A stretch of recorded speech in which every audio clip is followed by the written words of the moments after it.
Nick Sirianni basically came out and challenged him and said, Jalen Reagor is battling for a job. Not like he's going to be on the roster. Question is how much he's going to play. No, he's battling for a job to make the team. So he kind of threw the challenge gauntlet down, did the coach. And we talked about this yesterday, 2 days ago.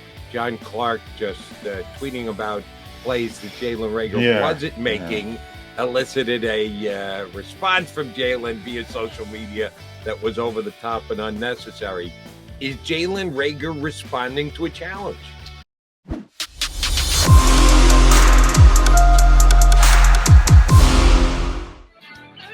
And a good football morning to you, Birds 365 fans. Appreciate you streaming on in on day 39. That would be days left till the Eagles kick off the regular season in Detroit against the Motor City Kitties, the Detroit Lions. Got a lot of work to do between now and then over these next 39 days. Good to have my bud by my side again, Johnny Mac, back for the entire show. He will not be allowed to go watch the all-important Eagle walkthrough today, so he's going to hang with us for the next couple hours. Johnny Mac, from both your reporting, JAKIB Sports, and your fellow beat guys, it seems like everybody was in agreement. First time this year, Eagles offense gets much the best of the Eagles defense at practice. Am I stating it correctly? Yeah, I definitely think they won the day. And, there were a few people who would say they won day one. I think it was more of a wash. But I will say, even though the offense was really good and Jalen was really, really good and he was really hot, the defense wasn't bad either. So that part's a positive as well. But obviously the defense had been playing well to begin with. So when you start to see Jalen hit some throws and some throws down the field, he made some tremendous throws in one-on-one drills. And then he had the deep ball to Jalen Reagor, which is not going to excite. It excites people from one perspective, but not from another perspective, because you start to realize, oh, Jalen Reagor's got some talent. And that's why I've said that at the beginning of camp. He's going to dominate against second, third team cornerbacks. And he was able to get some first team reps because Quez Watkins fell ill during the practice. It was very hot, obviously, yesterday. And he took advantage of him. So you got to give Jalen Reagor some credit as well. Is it fool's gold? You got to be careful with that. All right, let's start there since you went to Jalen Reagor. Couple of things over the last few days. Number one, Nick Sirianni basically came out and challenged him and said, Jalen Reagor is battling for a job.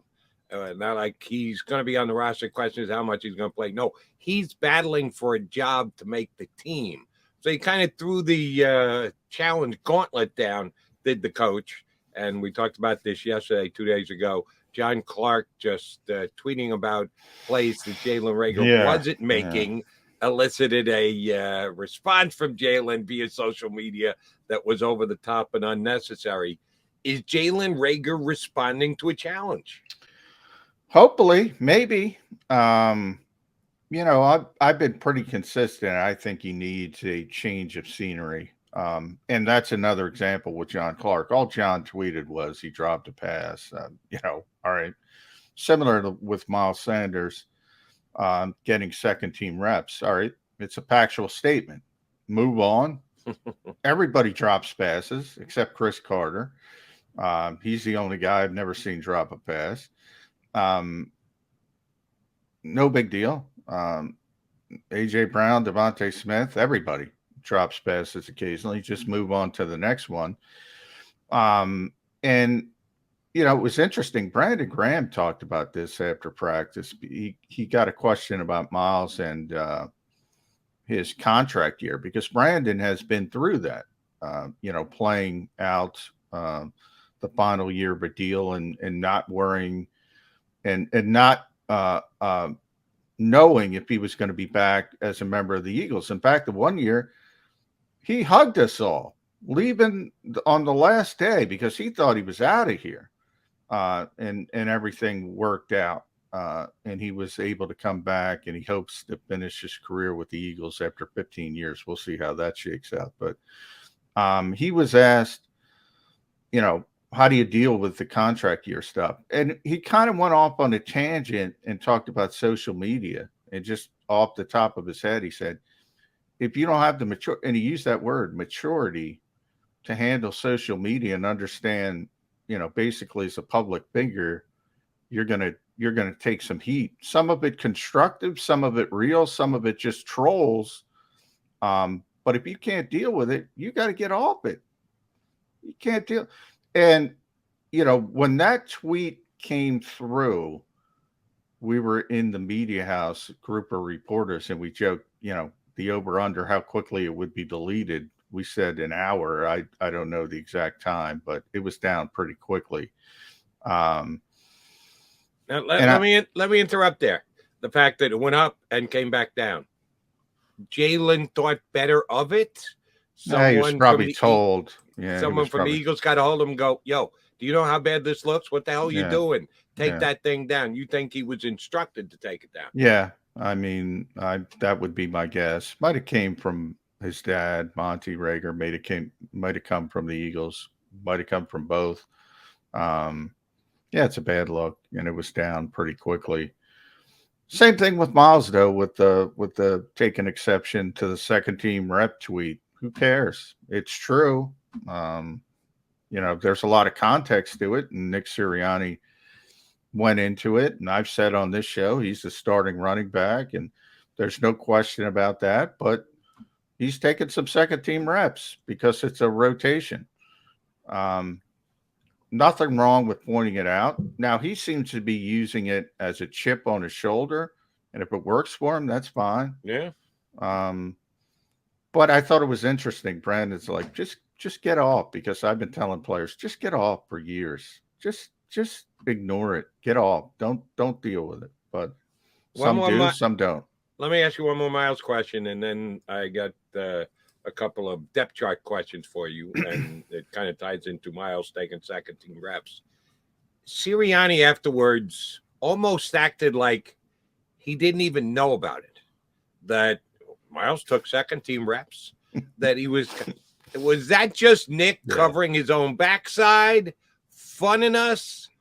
If it's accurate, then that's not a good thing. That's something the coach should be on top of. Wait a minute.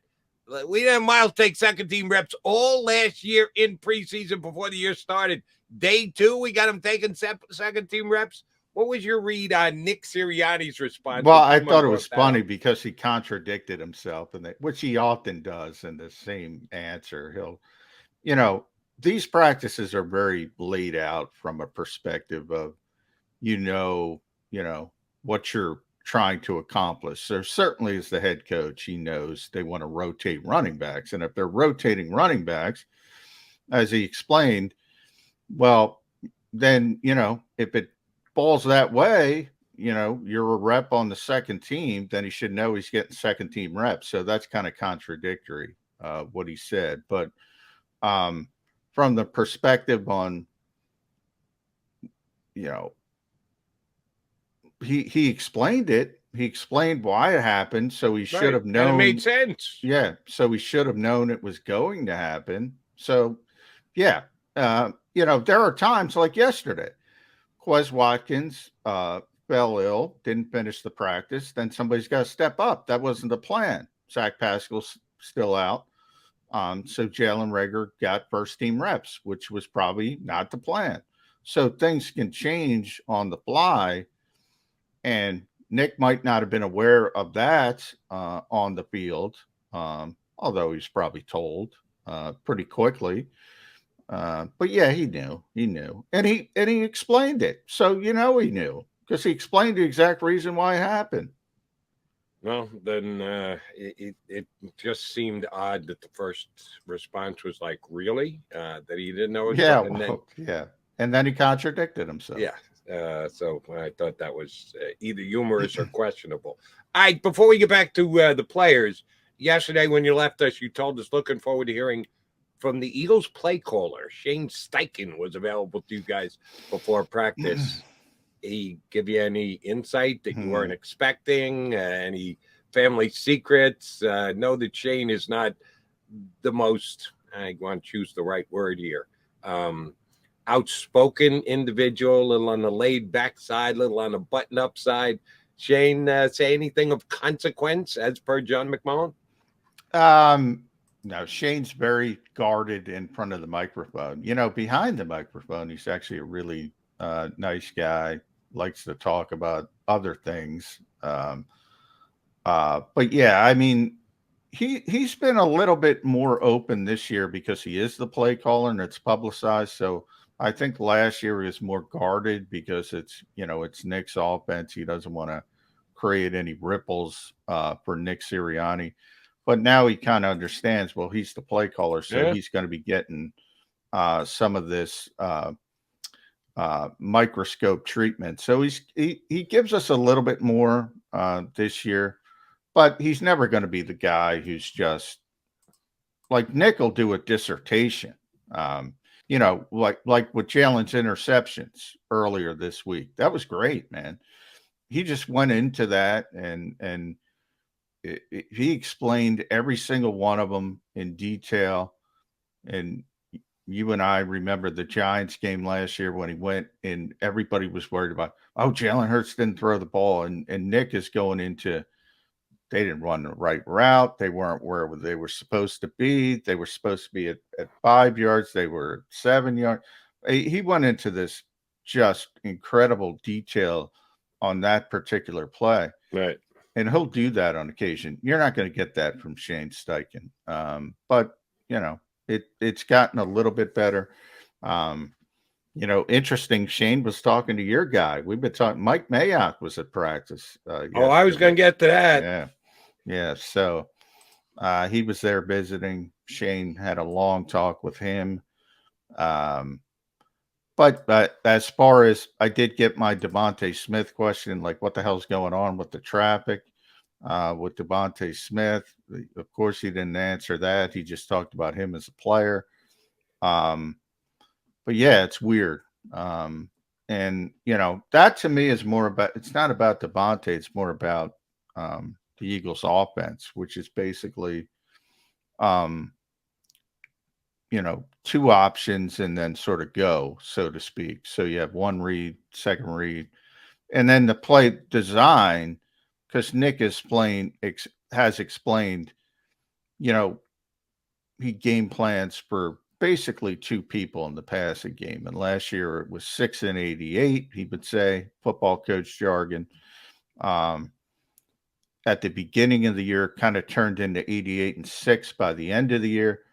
Now this year, it's clearly 11 and 88, and now we're going to see how that works out. But they gotta make a concerted effort to get DeVonta Smith the football, and they got to be more open minded. And I guess it's a question I would ask you for being able to ask both Sirianni and Steichen. Perhaps that's one of the reasons why they were one of the less effective passing games in the National Football League. That you got to have more than just two options on any given play. That you got to be able to go to a third guy, and Yeah, they're just changing out one of the two, not necessarily changing how many options a quarterback can have or get to on any given passing play. yeah, I don't think it's that as more as that's kind of what the modern NFL has turned into. Like there's not in fact, I was talking about this long before I was talking to a scout about this because he had put something up on Twitter about and it had nothing to do with the Eagles. Um and I just asked him, I go, how many old school quarterbacks that go through progressions, 1, 2, 3, 4 are there? So not many, man. It doesn't exist anymore, for the most part. It's 1, 2, and they're trying to take advantage of what they're taught in college more than, and he explained it as it's easier to teach concepts than plays. If you think about Bill Walsh and the complicated, those are hard to teach, and you don't have a lot of time. And so he said it's easier to teach concepts than plays. So, they start teaching them, here's the safety, this is what you do.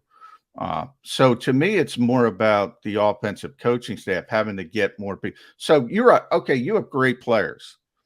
AJ Brown, Dallas Goedert. Great. You want them to be first? Great.